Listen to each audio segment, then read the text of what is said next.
చూడండి రైతు మిత్రులారా, మనం ఈరోజు మనకున్నటువంటి పసుపులో ఇక్కడ స్ప్రే చేయడానికి రావడం జరిగింది రైతు మిత్రులారా.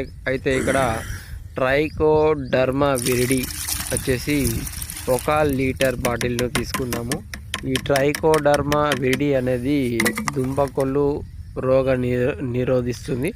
అదేవిధంగా మరొకటి ఇక్కడ కార్జోన్ క్లోరాంత్రినిపోల్ 18.5% వచ్చేసి ఒక 60 ml తీసుకున్నాం.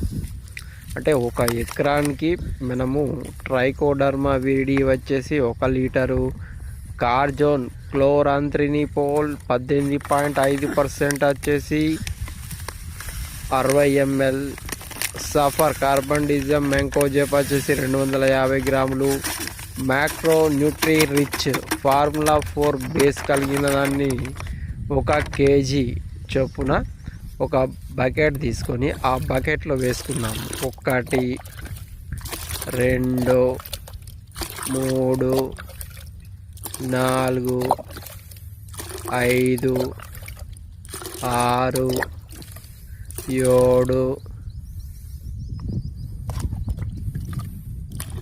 8.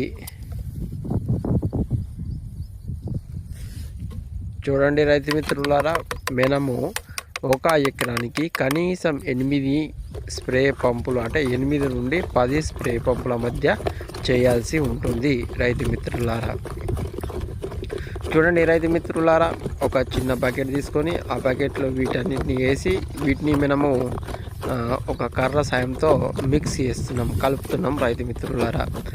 ముందుగా మనము ట్రైకోడర్మా విరిడి వచ్చేసి 1 లీటర్ను, కార్జోన్ అనే క్లోరాంత్రినిపోల్ 18.5% కెమికల్ మందు కలిగిన ఒక పురుగు మందు, దాంతోపాటు సఫర్ కార్బండిజం 12%, మ్యాంకోజెబ్ 63% ఉన్న శిలీంధ్రకారిణి అంటే ఫంగల్ డిజీజ్ను నియంత్రించే ఇది దాన్ని తీసుకున్నాం. దాంతోపాటు మైక్రో న్యూట్రియన్స్ ఫుడ్ మొక్కకు ఇవ్వాలి కాబట్టి మైక్రో న్యూట్రీ రిచ్ ఫార్ములా 4ను తీసుకున్నాం. ఇవన్నిటినీ కూడా ఒక బకెట్లో వేసుకొని మనము 1 ఎకరానికి ఇక్కడ 8 స్ప్రే పంపులు చేసుకోవడం జరుగుతుంది రైతు మిత్రులారా. ఇప్పుడు స్ప్రేయర్ పంపులో ఆ మిక్చర్ను మనము పోసుకొని మనకు అందుబాటులో ఉన్నటువంటి నీటిని స్ప్రేయర్ పంపులో నింపాల్సి ఉంటుంది రైతు మిత్రులారా.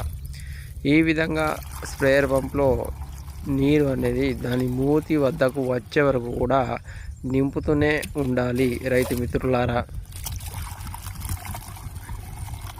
ఈ విధంగా మనము స్ప్రేయర్ పంపులు నీరు అనేది వచ్చిందా లేదా ఒకసారి చూసుకొని, ఒకవేళ వాటర్ అనేది తక్కువ ఉంటే మరో కొన్ని నీటిని ఆ స్ప్రేయర్ పంపులో పోసుకోవడం జరుగుతుంది రైతు మిత్రులారా. ఈ విధంగా స్ప్రేయర్ పంపులో నీటిని పోసుకొని దీనికి క్యాప్ను బిగించి ఇప్పుడు ఈ స్ప్రేయర్ పంప్ ద్వారా పసుపు పంటలో స్ప్రే చేయడం జరుగుతుంది. చూడండి రైతు మిత్రులారా, మనం 1 ఎకరం భూమిలో పసుపు పెట్టడం జరిగింది. ఈ పసుపు పంటలో దుంపకుళ్ళు రోగ నివారణ కొరకు మనము ట్రైకోడర్మా విరిడిని తీసుకోవడం జరిగింది. అదేవిధంగా అన్ని రకాల తెగులను నివారించడానికి సఫర్ కార్బండిజం 12% మరియు మ్యాంకోజెబ్ 63% కలిగిన ఫంగిసైడ్ను తీసుకోవడం జరిగింది. ఇది 250 గ్రాములు. మరియు అన్ని రకాల కీటకాలను, అన్ని రకాల పురుగులను చంపడానికి మనం ఇక్కడ కార్జోన్ క్లోరాంత్రినిపోల్ 18.5% కెమికల్ కలిగిన పురుగు మందును 60 ml 1 ఎకరానికి తీసుకోవడం జరిగింది. ఇప్పుడు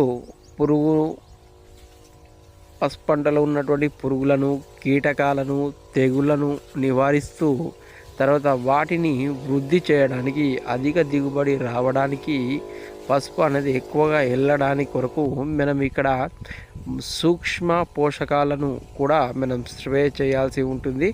ఆ సూక్ష్మ పోషకాలు ఇక్కడ మనం తీసుకోవాల్సింది ఇక్కడ మిక్స్ మైక్రోన్యూట్రీ రిచ్ను తీసుకోవడం జరిగింది. ఇందులో సూక్ష్మ పోషకాలు చాలా వరకు ఉంటాయి. ఇవన్నీ కూడా పంటకు కావలసిన సూక్ష్మ పోషకాలను అందిస్తూ అధిక దిగుబడి రావడానికి సహాయపడతాయి రైతు మిత్రులారా. ఇది ఒక ఎకరానికి వచ్చేసి మనం 1 kg చొప్పున స్ప్రే చేసుకోవాల్సి ఉంటుంది. ఈ విధంగా ఒక స్ప్రే ద్వారా మనము పసుపు పంటలో వచ్చే అన్ని రకాల కీటకాలను, పురుగులను తొలగిస్తూ, అన్ని రకాల శిలీంధ్రాలను తొలగిస్తూ, అన్ని రకాల రోగాలను నివారిస్తూనే పసుపు అనేది అధికంగా రావడానికి మైక్రోన్యూట్రీ రిచ్ 1 కిలో చొప్పున సూక్ష్మ పోషకాలు కలిగి అందిస్తున్నాము రైతు.